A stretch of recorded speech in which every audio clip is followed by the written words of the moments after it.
정부가 건설 현장 불법 대응 근절 대책을 발표했습니다.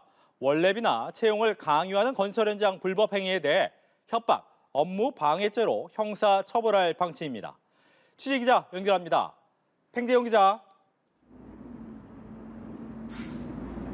네, 저는 정부 서울청사 앞에 나와 있습니다. 말씀하신 것처럼 오늘 오후 국토교통부와 고용노동부, 경찰청 등 관계기관 합동으로 이 건설 현장의 불법과 그리고 부당행위에 대한 근절 대책을 발표를 했습니다.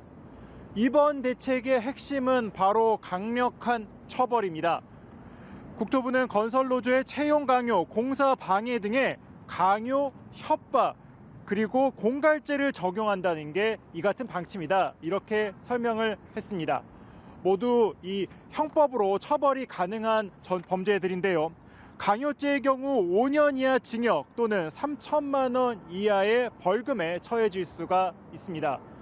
원희룡 국토교통부 장관은 노조 전임비 등 어떤 명목으로든 이 부당 금액 수령 같은 것을 철저히 차단하겠다 이렇게 말을 했는데요. 신속하고 강력한 처벌도 강조를 했습니다. 그러면서 형법과 노동조합법의 벌칙 규정을 활용해서 이 철저하게 처벌하겠다 이렇게 강조했습니다. 특히 피해가 큰 것으로 알려진 타워 크레인 원래비는 형사 처벌에 그치지 않고 면허 정지나 취소로 시장에서 퇴출시키겠다라고 했는데 이 내용도 설명해 주시죠. 네, 국토교통부가 이번에 발표를 하면서 실태조사 결과도 함께 내놨습니다. 건설 현장의 불법 행위가 얼마나 있는지 조사한 결과인데요. 이 말씀하신 타워 크레인 원래비의 경우 243억 원의 불법 수령이 확인이 됐습니다. 이 건설 현장 불법 행위에서 가장 많은 불법 행위를 차지한 부분인데요. 이 원래비는 건설사가 급여 외에 타워 크레인 기사에게 제공하는 돈입니다. 1인당 평균 1,000만 원에서 많게는 1인당 2억 원 넘게 챙겨가는 경우도 있었습니다. 국토부는 원래비를 부당 금품으로 명시해서 3월 달, 그러니까 다음 달부터 이를 수령할 경우에는 즉시 면허 정지에 나선다는 방침입니다. 여기에 한 발 더 나아가서 면허 취소까지 할 수 있게 법 개정도 함께 추진합니다.